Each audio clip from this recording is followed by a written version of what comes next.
We conclude today, chapter 14. Chapter 14, in one word, midas, the rank, the measure, the bottom line of the Beinoni. As we explained yesterday, Beinoni lives in the moment, every moment, but very differently. Most people, what it means to live in the moment means the pleasure you have of that moment, right? What do you gain from that moment? And that, of course, is, by and large, the animal's soul expressing itself because it wants to enjoy the moment. Seize the moment, enjoy, right? Of course, there's no real service, divine service with that. That is just natural inclination that we all have. I have, we all have. That we want to enjoy the moment, right? Now, if you're doing it with Torah mitzvahs, that's wonderful. But if you want to be a Beinoni in training, then every moment is to be experienced in one or two ways. Is this moment, meaning this moment in time, in my thoughts, in my speech, in my actions, is this connecting me to God or disconnecting me? And therefore, when this thought comes to my mind, I focus in on, is this a connector? Is this connecting me to my true reality? To me? To God? That is the part within me, or am I being disconnected from that? As I mentioned yesterday, and it's such a powerful idea that worth mentioning again, just to live with this notion and to implement it into our lives on a daily basis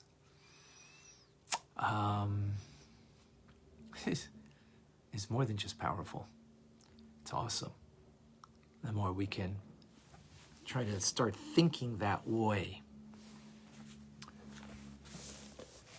throughout the day. Don't go crazy on it, and don't say, "Oh, I thought it," and then in the end, I did something that disconnected me. I said something that was okay. We're not going to be a Beinoni just yet.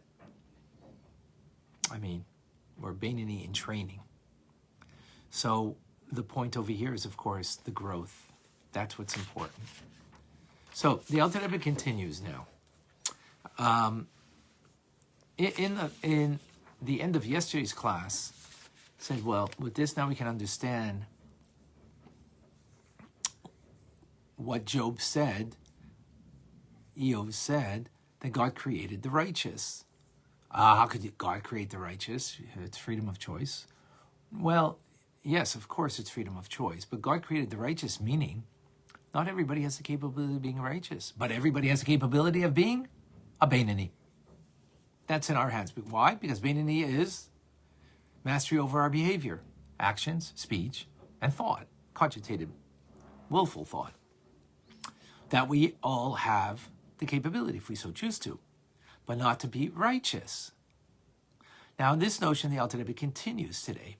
And he says, with this we can understand actually the very beginning of Tanya, in the chapter 1. Mashbina, he say, Tanya, b'say per gimel the nida.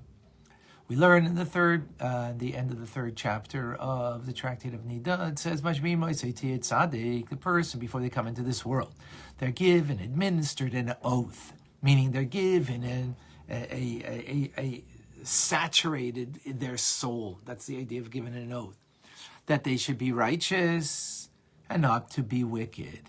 That's what, right? That's what we said. So now, based on this, we're going to understand this teaching, because the Alter Rebbe asks, well, isn't this kind of redundant? That if you're given an oath, if you're given the power to be righteous, then why would you be given also the empowerment not to be wicked? So the Alter Rebbe explains. Because not everybody's privileged to be righteous. Not everybody could become a tzaddik. Meaning that they have mastery over their urges of their heart, that the only urge in their heart is the delight of God, not the delight of materiality or any other thing, even spirituality. So that's all they delight in. Not everybody's given that. Therefore, we're given a second oath, a second empowerment, and that is, at least don't be wicked, meaning be a Beinoni. Don't be wicked, because you have the freedom of choice not to be wicked. We have the freedom of choice so we can control the urge that we have in our heart to conquer the nature of the animal soul's heart, which is self-directed, seeking comfort, seeking pleasure, and so on. And that's not to be disconnected. We have the capability. And we have the capability of not being, or rather being connected. Not just that we shouldn't be disconnected through an urge of the heart that, I want to think ill about this person because they hurt my feelings. No, I have the capability of pushing that away. But I also have the capability of creating constant connection to God. It's not just about the negative, but it's also the positive. What's the positive? Constant connection, which will express itself in a constant manner. How? By the study of Torah, in particular. Because the study of Torah is something that is, a constant mitzvah that can be performed. Putting on tefillin, you do it once a day. Prayers are 3 times a day. Making a blessing is only when you eat something and the like. We're not always doing a mitzvah. But we can always, if we have a few extra moments, we can always learn, right? So in other words, on a positive note, the Beinoni is always seeking, not only that they shouldn't be disconnected from the urge, that the urges of the heart should be entertained in thought, speech, or action, but also in the positive way, seeking ways to connect at all times. Now, if that's the case, then we have a question on the other side. If we do not have the capability, 99.99% of us do not have the capacity to be righteous. Might even be more than that. You don't have the capacity. Well, if you don't have the capacity, then why are we given that oath that you should be righteous?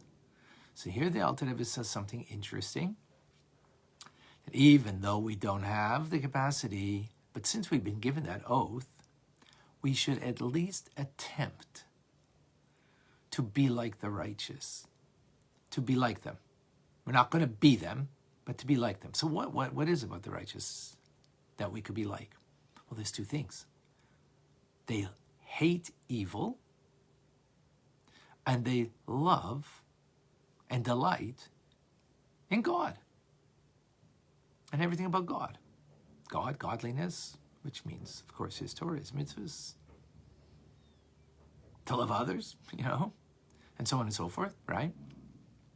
That will be its way it will be expressed. Okay, so the Alter Rebbe says, and here's something very interesting, and we should take this in the proper light. What are the two of the basic things that people have urges of their heart that if you want to minimize that urge of the heart, that a person should maybe contemplate upon in order to bring them to hate it. Hate it for its negativity, not hate it, period. So one is when it comes to sexuality, right? So there's an urge in the heart. Another is food. And, the desire for food, the pleasure we have in food. So those 2 things are, are great pleasures that people indulge in. Now, of course, the Beinoni is not indulging in it. We're not talking about here that this will actually help us, that we would not indulge in these as a means of merely pleasure. So just to back up for a moment, I just want to give some background to this. When it comes to sexuality, so there's a mitzvah in the Torah. As a matter of fact, it's even considered Holy of Holies, the act of union between husband and wife. But it's Holy of Holies. That means just like the Kohen Gadol went into the Holy of Holies, the high priest went into the Holy of Holies on Yom Kippur. If he had an extraneous thought, if he had a negative thought, his life was on the line. His life was on the line. And many a Kohen Gadol passed away on Yom Kippur because they were not fitting. Same thing when it comes to relations between husband and wife. Now, life is on the line. Maybe not your life, but life is on the line because through the union, you create life. You create life, right? Even if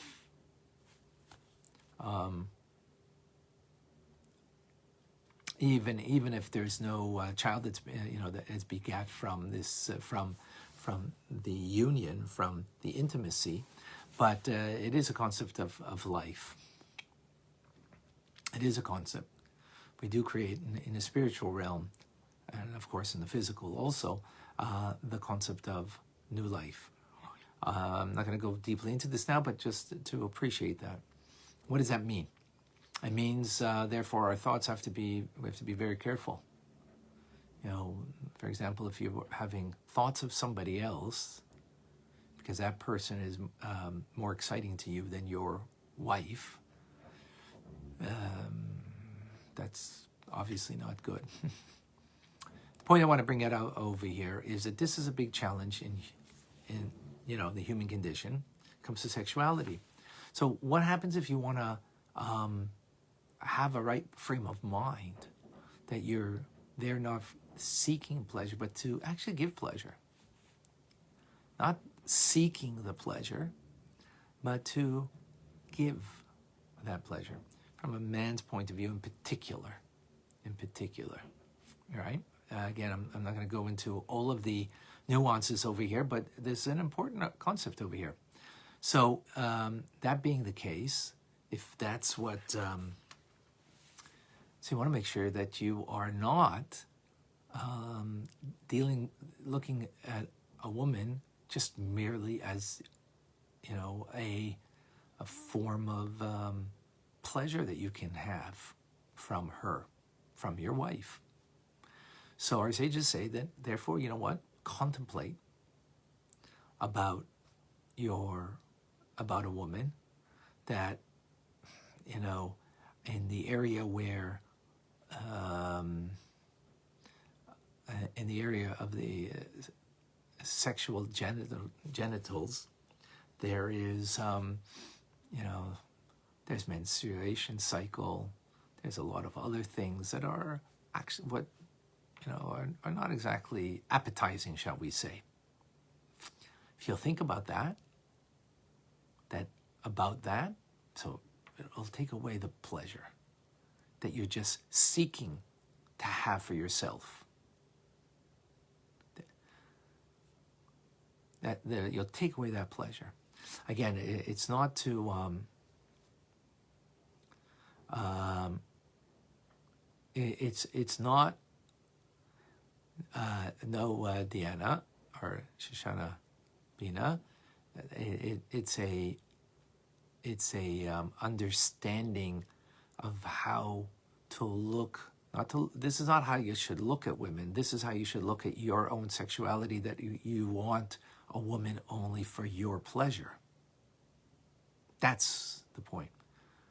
In Jewish law, the way you're supposed to look at your wife is with great respect and great and love, right? And we're talking about here how to deal with your own sexuality. Well, your own sexuality that you're that naturally pleasure seeking. Well, if you'll meditate in this manner, that there's a lot of call it filth. Again, the menstrual cycle and all that, it's not delightful. In other words, that the whole point in that is to take away your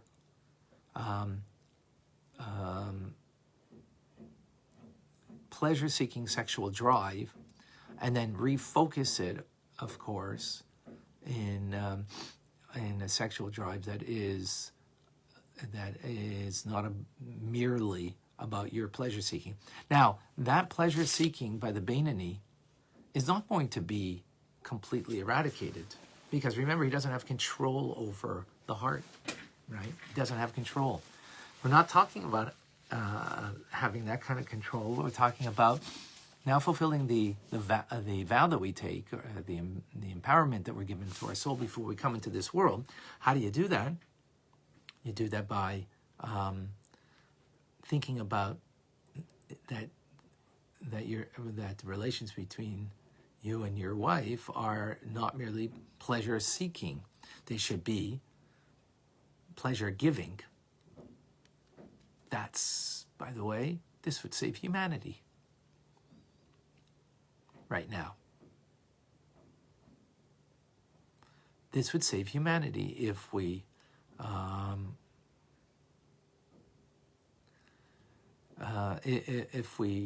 instituted this. Now, Alter Rebbe goes further also when it comes to food. You know, it's easy to be gluttonous. It's easy to, forget about gluttonous, that we enjoy the food. So remember, the tzaddik doesn't enjoy food. He enjoys the elevation of food, because that's a connection to God through food. But food as on the palate, just to enjoy it for its own sake, that doesn't mean that Tzaddik's not going to say thank you to his wife for the wonderful food and tasty food she made. There's a big difference between that and just, delicious, I love this. And, how do you love food? Love a person, love Torah, love God, love a mitzvah, love food? You don't love food. You love the taste of food on your palate, but you don't love the food. That's the old story with the fish, right? If you love the fish, then you wouldn't kill it to eat it. Because when you catch that fish, if you loved it, throw back into the lake. If you don't love fish, you love yourself. And what do you love about yourself? Well, the taste on the palate. And therefore, that's a tasty fish. I love it. No, you don't. You love yourself. So if you want to get beyond that, so the Alter Rebbe is saying here, then think about food, that how it rots after some time. It's rotten, right? So when you do that, what's going to happen? When you're going to think about that, you're not going to be so moved by it. You're not going to be so desirable for it, right? Because in the end, it becomes refuse. It becomes, worm infested, and so on and so forth. So that's on the negative side. And now also on the positive side, to be like the righteous, then you should train yourself to delight and rejoice in God. In doing your mitzvah, rejoice. In studying Tanya, rejoice. Train yourself to rejoice in it. How do you do that? Well, you contemplate. Think about God. Think about the Tanya. Think about the mitzvah, how, and how great it is. And it'll bring you to rejoice. So therefore, you'll at least fulfill the oath that has been administered, the empowerment that's been given to you to be righteous. Not going to be really righteous, but you're going to fulfill that empowerment at least. Not only that, maybe your second nature could be more righteous as a result.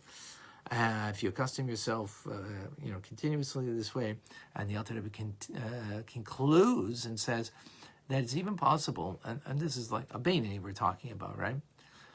It's not really us yet. We're BITs, remember? Beinoni in training. So what will happen is that it'll your soul, when it'll be so inspired, it'll inspire a righteous person, a truly righteous person, to be connected with you, and therefore they will give you of their soul to you, that will give you some form of righteousness to the Beinoni. That's already a high level. All right, folks. Quickly today, because I know now that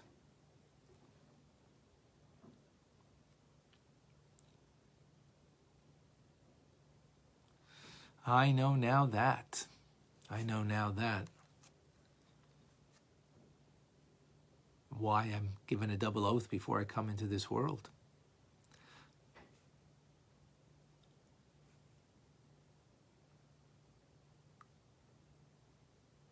Okay. John says, I know now that deep down I'm selfish, ego-driven, but that is not where I live. God gave me the Torah as a tool to connect to Him at every moment in my thought, speech, and action. BIT, moving forward, mainly. All right, very good. Yes, Rena, I posted that the class was starting early today. I'm sorry that it didn't get to everybody. Sometimes it happens that I have to move the time. Rarely, but sometimes. I know now, TJ says that while not everyone can become a tzaddik, everyone can and should make the choice of not to be a rasha and to create a constant connection to Hashem through the study of Torah. And while not everyone can be a tzaddik, we should all make an attempt to be righteous. Very good. But I know now that we have the choice of being a Beinani, and I have the ability to connect to God, to Hashem, on a Beinani level. We should try to be connecting in our expressions and actions and daily to Hashem, like the tzaddik, not to achieve the level, since we're not, aren't many that can. Yes. And I know now that I didn't know the class started early. So, okay. Can get on the rerun. Sorry. I post it everywhere. I know now that most of us are not able to reach the state of a tzaddik. We have the capability to imitate the tzaddik through contemplating Hashem's greatness. Very good. I know now that the righteous hate evil and love God. I love the analogy of loving food. It's so true about the fish. If we truly love the fish, we will release after catching. We love the taste for ourselves. Exactly. Very, very good. Okay.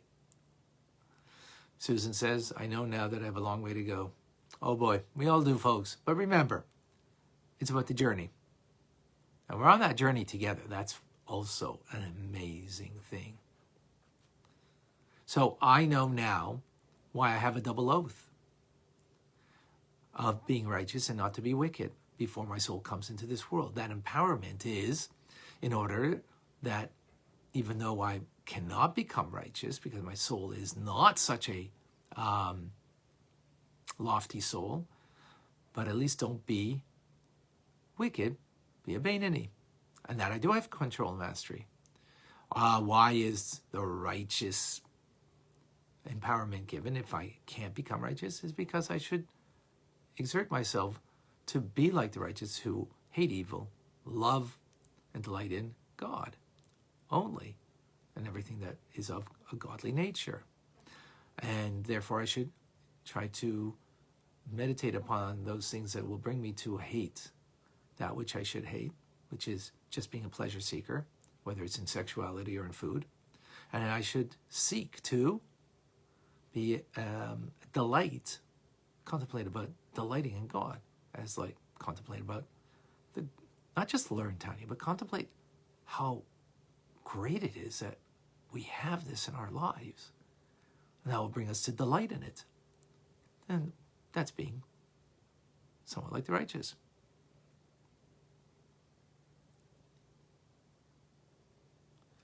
All right, folks. Sharing is caring. Please share with others. I'm Rabbi Ronnie Fine. Coming to you for Chabad Zichron Kadeshim in Montreal, Canada, where it's a privilege and a pleasure to share with you the Tanya. Have a wonderful day.